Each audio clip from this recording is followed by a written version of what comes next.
सोचो एक दुकानदार अपने सामान का प्राइस कैसे डिसाइड करता है और वहीं दूसरी तरफ सरकार जीडीपी ग्रोथ को कैसे एनालाइज करती है। ये दोनों डिसीजंस अलग अलग हैं और दोनों ही इकोनॉमी से रिलेटेड हैं। ये दोनों अलग अलग हैं कैसे? चलो इसको समझने के लिए तुम्हें माइक्रो और मैक्रो इकोनॉमिक्स के कॉन्सेप्ट को समझना पड़ेगा। तो चलो उन्हें समझना शुरू करते हैं।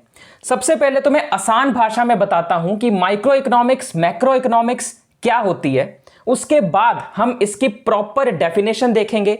एडवर्ड शापिरो के वर्ड्स में वो माइक्रो और मैक्रो इकोनॉमिक्स को क्या कहते हैं या इसके बारे में क्या कहते हैं वो देखेंगे।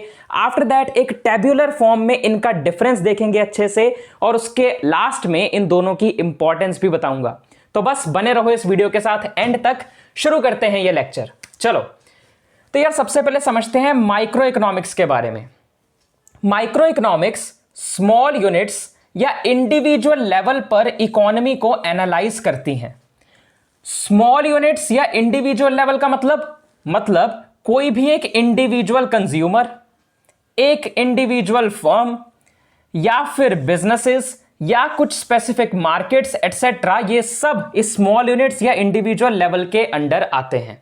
ठीक, अब कुछ एग्जांपल के जरिए और क्लियर करते हैं इस चीज को। देखो जैसे एक बिजनेसमैन अपने प्रोडक्ट का प्राइस कैसे डिसाइड करता होगा, या फिर एक कंज्यूमर उस प्रोडक्ट को कितना खरीदेगा, या फिर एक कंपनी। अब देखो कंपनी जो है बेसिकली ये कोई एक इंसान तो नहीं है बट ये एक यूनिट जरूर है। मैंने कहा ना कि एक स्मॉल यूनिट्स भी होंगी या फिर एक यूनिट भी होगी, तब भी ये माइक्रो के अंडर ही आता है। तो कोई एक कंपनी अपने प्रोडक्ट का प्राइस कैसे डिसाइड करेगी, एक इंडिविजुअल अपना बजट कैसे मैनेज करेगा, ये सब माइक्रो इकोनॉमिक्स के अंडर आता है। ठीक, उसके बाद मैक्रो क्या स्टडी करता है? मैक्रो होल इकोनॉमी यानी पूरी इकोनॉमी की परफॉर्मेंस एंड पॉलिसीज को एनालाइज करता है। ठीक है, मतलब अगर माइक्रो छोटे लेवल पे है तो मैक्रो बड़े लेवल पे है। इसकी एग्जांपल देख लेते हैं। पहली, गवर्नमेंट अपना टैक्स रेट कैसे डिसाइड करेगी, या फिर गवर्नमेंट अपनी एम्प्लॉयमेंट पॉलिसीज कैसे बनाएगी, या फिर इंडिया में जीडीपी ग्रोथ रेट कितना है उसे एनालाइज कैसे किया जाएगा, या फिर इन्फ्लेशन कितनी बढ़ रही है। ये सब मैक्रो के अंडर आता है। और ये तो मैंने कुछ ही एग्जांपल ली हैं, अदरवाइज बहुत सारी अनगिनत एग्जांपल्स हो सकती हैं माइक्रो और मैक्रो के लिए, पर हमें तो अभी सिर्फ इसको समझना था, वो हमने समझा। अब हम देखते हैं इसकी कुछ प्रॉपर डेफिनेशंस और एडवर्ड शापिरो के वर्ड्स में इनके बारे में क्या कहा गया है। चलो इतना नोट करो फिर हम आगे बढ़ते हैं। अब देखते हैं माइक्रो और मैक्रो इकोनॉमिक्स की प्रॉपर डेफिनेशन। चलो माइक्रो इकोनॉमिक्स की डेफिनेशन क्या कहती है कि micro economics deals with the study of individual economic units. Micro economics individual economic units को स्टडी करती है, लाइक जैसे कि consumers, firms and markets. It focuses on demand and supply. ये डिमांड और सप्लाई पे फोकस करते हैं, प्राइस डिटर्मिनेशन पे फोकस करती है और साथ ही साथ कंज्यूमर बिहेवियर पे फोकस करती है। एडवर्ड शापिरो के वर्ड्स में कहा जाए तो micro economics deals with small parts of the economy. जैसा कि मैं तुम्हें पहले ही सब बता चुका हूं, बस एग्जैक्ट डेफिनेशन जो होगी वो इस तरह से तुम्हें एग्जाम में लिखनी है।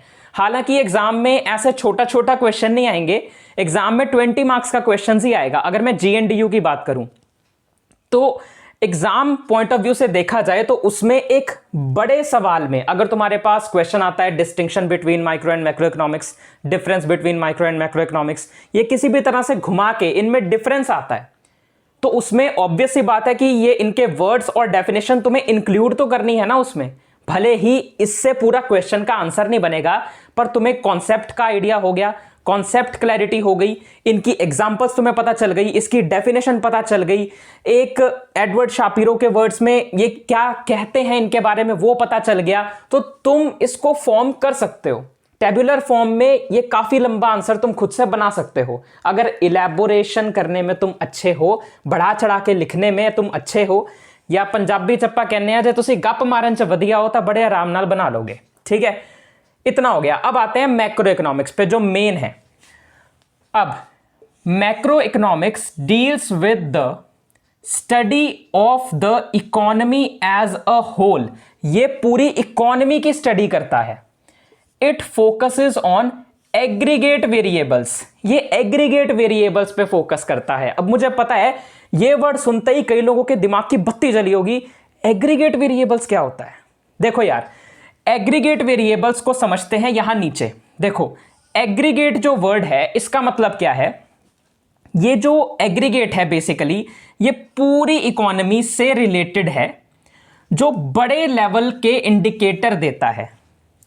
होल इकोनॉमी से रिलेटेड बड़े लेवल के इंडिकेटर देता है ये एग्रीगेट। और आसान भाषा में बताऊं, एग्रीगेट का मतलब कलेक्टिव डेटा, यानी ये कलेक्टिव डेटा को रिप्रेजेंट करता है। एग्जांपल से समझते हैं और अच्छे से क्लियर हो जाएगा। एग्जांपल्स देखो, पहला जैसे कि जीडीपी, वो भी एग्रीगेट वेरिएबल ही है। जीडीपी भी एक एग्रीगेट वेरिएबल ही है, ग्रॉस डोमेस्टिक प्रोडक्ट। क्या क्या मतलब इसमें हमें पढ़ने के लिए मिलता है, क्या समझने के लिए मिलता है? जीडीपी कंट्री की टोटल इकोनॉमिक आउटपुट को दिखाता है, यानी collective data, total economic output. ध्यान रहे, इन्फ्लेशन रेट क्या करता है? पूरी इकोनॉमी में महंगाई के लेवल को दिखाता है, दर्शाता है ना। उसके बाद अनएम्प्लॉयमेंट रेट, पूरी कंट्री में कलेक्टिव डेटा, कितने लोग बेरोजगार हैं। नेशनल इनकम, पूरी नेशन की income, total income, collective data. Aggregate demand and supply, पूरी इकोनॉमी के डिमांड और सप्लाई की बात करी जा रही है। देखो यार, जब भी हमें कोई भी चीज मैक्रो लेवल पे पढ़नी है जिसमें पूरी इकोनॉमी आती है, तो वहां पर एग्रीगेट वेरिएबल्स का ही यूज किया जाएगा। एग्रीगेट वेरिएबल्स ऐसे वेरिएबल्स जो पूरी इकोनॉमी के बड़े लेवल पर उनका इंडिकेटर दें या फिर कलेक्टिव डेटा को रिप्रेजेंट करें। ठीक, आगे बढ़ते हैं। अब वही एग्जांपल्स यहां पे लिखी हैं, जीडीपी, इन्फ्लेशन, नेशनल इनकम। ये आई कैसे बड़ा हो गया? वैसे तुम चाहो तो यहां पे एन और आई बड़ा लिख सकते हो, कोई इतनी दिक्कत नहीं होगी, क्योंकि वहां पर कोई ऐसे स्पेलिंग नहीं देखने बैठता एग्जाम चेक करते हुए, पर चलो। And economic policies. ठीक, so macro economics deals with the study of the economy as a whole. It focuses on aggregate variables, जैसे कि ये सब। और अब एडवर्ड शापिरो के वर्ड्स में उन्होंने मैक्रो इकोनॉमिक्स के बारे में क्या कहा है कि macro economics deals with the functioning of the economy as a whole. पूरी इकोनॉमी की फंक्शनिंग के साथ में डील करता है मैक्रो इकोनॉमिक्स। तो इसी के साथ माइक्रो और मैक्रो के हमने डेफिनेशन देख लिया अलग अलग। उनके वर्ड्स में, यानी शापिरो के वर्ड्स में, एडवर्ड शापिरो के वर्ड्स में क्या कहा जाता है, एग्रीगेट वेरिएबल्स के बारे में जान लिया, इनके कॉन्सेप्ट्स को अच्छे से समझ लिया, इनकी एग्जांपल्स के बारे में पढ़ लिया। अब अभी भी खत्म नहीं हुआ। अभी सबसे पहले मैं इनको टेब्युलर फॉर्म में तुम्हें प्रॉपरली डिफरेंस इनका करके बताऊंगा, जिससे तुम्हें और आइडिया मिले कि एग्जाम में किस तरह से तुम इसे लिखोगे, बढ़ा चढ़ा के। ऑब्वियस ही बात है, मैं उतना बढ़ा चढ़ा के यहां पे नहीं बताने वाला, मतलब लिखने वाला, पर वहां पर तुम लिख पाओगे, है ना। बढ़ा चढ़ा के बताने वाला मेरे मुंह से निकल गया, क्योंकि बढ़ा चढ़ा के मैं बता चुका हूं और मैं बताऊंगा, और ताकि एग्जाम में अच्छे से लिख पाओ। फिलहाल इसके बाद हमें इसको टेब्युलर फॉर्म में डिफरेंशिएट करना है, एंड आफ्टर दैट मैं इसकी इंपॉर्टेंस बताऊंगा तुम्हें, दोनों की अलग अलग, किस जगह पर क्या इंपॉर्टेंस कौन सा रखता है, माइक्रो इकोनॉमिक्स या मैक्रो इकोनॉमिक्स। साथ ही साथ एंड में मैं तुम्हें कुछ टिप्स भी दूंगा, एग्जाम में पेपर अटेम्प्ट तुम कैसे कैसे कर सकते हो। ठीक है, चलो फिलहाल इतना नोट करो। चलो आगे बढ़ते हैं और माइक्रो एंड मैक्रो इकोनॉमिक्स का टेब्युलर फॉर्मेट में डिफरेंस देख लेते हैं, फिर इनकी इंपॉर्टेंस देख लेंगे, फिर मैं कुछ कंक्लूडिंग लाइंस के साथ और तुम्हें कुछ टिप्स देकर इस वीडियो को, इस लेक्चर को कंप्लीट करूंगा। ठीक है, तो चलो यार, सबसे पहले तो ये माइक्रो और मैक्रो का डिफरेंस देख लेते हैं। पहला पॉइंट है जिसमें मैंने इन दोनों की डेफिनेशन में डिफरेंस दिखाया है। माइक्रो है study of individual economic units like consumers and firms नहीं आना, यहाँ पर फर्म्स आना है, सर क्या कर रहे हो, फर्म्स आना है। ठीक, यानी कि ये इंडिविजुअल इकोनॉमिक यूनिट्स को स्टडी करता है, जैसे कि कंज्यूमर्स एंड फर्म्स। और मैक्रो क्या करता है? Study of economy as a whole including GDP and inflation. Economy को स्टडी करता है, पूरी इकोनॉमी को, जिसमें जीडीपी, इन्फ्लेशन वगैरह सब आते हैं। सेकेंड पॉइंट में मैंने ये इंक्लूड किया है कि ये किस पर फोकस करते हैं। माइक्रो फोकस करती है कंज्यूमर बिहेवियर पे, मार्केट स्ट्रक्चर पे और प्राइस डिटर्मिनेशन पर। और मैक्रो का मेन फोकस होता है नेशनल इनकम, एम्प्लॉयमेंट और गवर्नमेंट पॉलिसीज के ऊपर। उसके बाद तीसरे नंबर पे देखते हैं कि स्कोप कितना है दोनों का। माइक्रो का स्कोप नैरो है, यानी इंडिविजुअल मार्केट लेवल पर ही ये सीमित है, यहां तक ही सीमित है इसका स्कोप। पर मैक्रो ब्रॉड है, एंटायर इकोनॉमी को कवर करता है। वहीं फोर्थ पॉइंट में मैंने एग्जांपल्स ले ली हैं दोनों की। इसके लिए मैंने एग्जांपल ले ली demand and supply in a single market, और इसके लिए inflation rate of the country. Fifth number पे ये किससे कंसर्न्ड हैं, ये किससे कंसर्न्ड हैं, किसके लिए इनकी इंपॉर्टेंस है। माइक्रो की है decision making eight individual level, जब इंडिविजुअल लेवल पे डिसीजंस लेने हो। और मैक्रो पे है इकोनॉमिक ग्रोथ एंड स्टेबिलिटी के बारे में जब बात हो। अगर मैं इन दोनों की इंपॉर्टेंस के बारे में बताऊं तो माइक्रो इकोनॉमिक्स कहां कहां पर इंपॉर्टेंस रखती है? स्मॉल लेवल डिसीजन मेकिंग पर, बिजनेस डिसीजंस पर, जब बिजनेस के डिसीजंस लेने हो, जैसा मैंने कहा प्रोडक्ट का प्राइस वगैरह, जब कोई भी बिजनेसमैन सोचता है, कोई शॉपकीपर, कोई दुकानदार सोचता है कितना रखना है, तो वो माइक्रो इकोनॉमिक्स के अंडर आता है। प्राइस सेटिंग, जैसा मैंने बताया, कंज्यूमर की चॉइस की, वो कंज्यूमर कौन सा प्रोडक्ट कितना खरीदेगा, वो उसका डिसीजन है, वो उसकी चॉइस है, वो माइक्रो के अंदर आता है। ठीक, क्योंकि वो एक इंडिविजुअल कंज्यूमर है। डिमांड सप्लाई की एनालिसिस के लिए ये एक बेस है, एक फाउंडेशन है।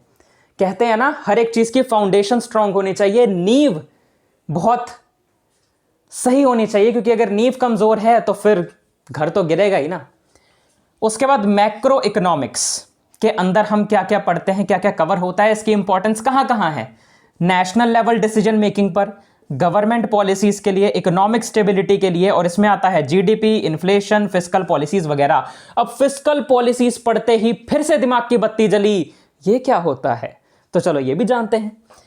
देखो यार, फिस्कल पॉलिसी ना गवर्नमेंट की वो पॉलिसीज होती हैं, ये गवर्नमेंट की वो पॉलिसीज होती हैं जो इकोनॉमी को कंट्रोल करने के लिए, इकोनॉमी को कंट्रोल करने के लिए जो गवर्नमेंट टैक्स और पब्लिक स्पेंडिंग या एक्सपेंडिचर का यूज करती है, उसके लिए होती हैं। नहीं समझ आया? दोबारा बताता हूं। देखो यार,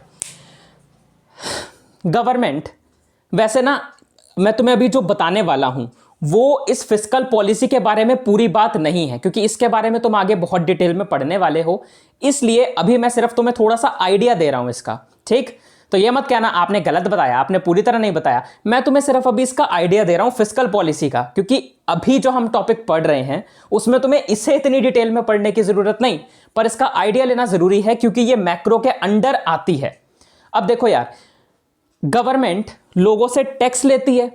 अब लोगों से जब गवर्नमेंट टैक्स लेगी तो वो उस टैक्स के पैसे को कहां स्पेंड कर रही है, किन चीजों में स्पेंड करेगी? जीडीपी ग्रोथ करने में, है ना, नेशनल इनकम बढ़ाने में, या इन्फ्लेशन को कंट्रोल करने में।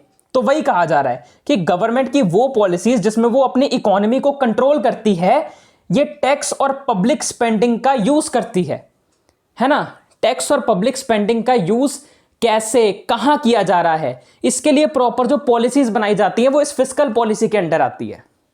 गवर्नमेंट टैक्स ले रही है और वही टैक्स का वो पैसा लोगों के वेलफेयर के लिए आगे स्पेंड कर रही है। और वो स्पेंड क्यों कर रही है? ताकि इकोनॉमी को कंट्रोल कर सके। इकोनॉमी में जितनी भी चीजें हैं, GDP growth, national income, inflation rate, इन सबको कंट्रोल किया जा सके। ठीक, और भी कई सारी चीजें आती हैं फिस्कल पॉलिसी के अंडर, वैसे सिर्फ इतनी सी नहीं है, पर हम धीरे धीरे जैसे जैसे टॉपिक्स को पढ़ेंगे तो मैं और क्लियर होता जाएगा आगे। ठीक है, इस वीडियो में फिलहाल हमने माइक्रो और मैक्रो इकोनॉमिक्स के बारे में जो जितना पढ़ना था, इनके डिफरेंस के लिए जो एग्जाम पॉइंट ऑफ व्यू से इंपॉर्टेंट था, वो कवर हमने कर लिया है। ठीक, अब वीडियो छोड़ के भाग मत जाना, अभी कुछ चीजें बतानी है मैंने। देखो, सबसे पहले तो मैं तुम्हें यह बताता हूं कि इसमें कंक्लूडिंग लाइंस क्या क्या हो सकती हैं, क्योंकि एग्जाम में ना पेपर लिखते समय तुम्हें क्या क्या चीजें जरूरी हैं, क्या क्या चीज़ें दिमाग में रखनी है स्पेशली इकोनॉमिक्स का एग्जाम लिखते हुए, वो बता रहा हूं। देखो, स्टार्टिंग में इंट्रोडक्शन होनी चाहिए। जिस भी आंसर को तुम लिख रहे हो उसमें उसकी डेफिनेशन जरूर आनी चाहिए, उसके एग्जाम्पल्स आने चाहिए। फ्लो चार्ट, डायग्राम, टेबल अगर बना सकते हो तो बहुत अच्छा, जरूर बनाओ, क्योंकि टेबुलर फॉर्मेट में जब तुम किसी भी चीज को बनाते हो ना तो एग्जामिनर को क्लैरिटी मिलती है, एग्जामिनर को क्लियर होता है कि तुमने क्या लिखा है, ये किस चीज का क्या आंसर है। और जब एग्जामिनर को क्लैरिटी मिलेगी वो तुम्हारा पेपर आसानी से चेक कर पाएगा, खुश हो जाएगा। और अगर एग्जामिनर खुश होगा तो तुम्हें नंबर भी खुश होकर ज्यादा दे देगा। तो प्रेजेंटेशन पे फोकस करना जरूरी है। उसके बाद एंड में कंक्लूजन जरूर लिखना, सब कुछ करने के बाद कंक्लूजन लिखना।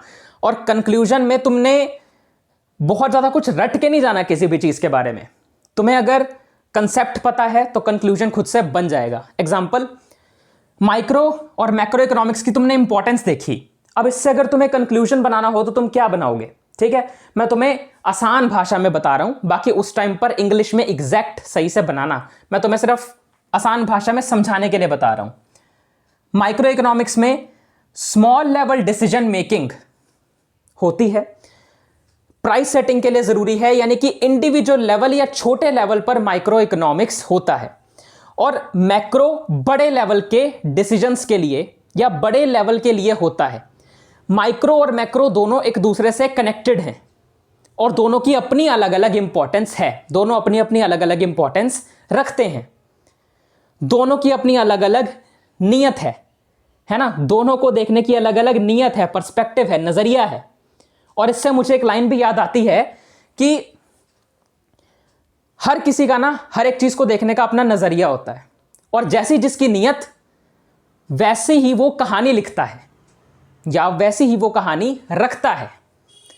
क्या बोला मैंने? दोबारा सुनो, जैसी जिसकी नीयत वो वैसी कहानी रखता है। कोई पंछी के लिए बंदूक तो कोई पानी रखता है। मैं ये लाइन बनाने की कोशिश कर रहा था, मुझे याद थी। ठीक है, इसी के साथ कंक्लूजन हो गया, सब कुछ हो गया। अब माइक्रो और मैक्रो इकोनॉमिक्स के बीच में डिफरेंस, इससे ज्यादा तो मैं कहीं और से कुछ करने की जरूरत नहीं है। अब इसकी अगली वीडियो में इससे अगला कॉन्सेप्ट पढ़ेंगे।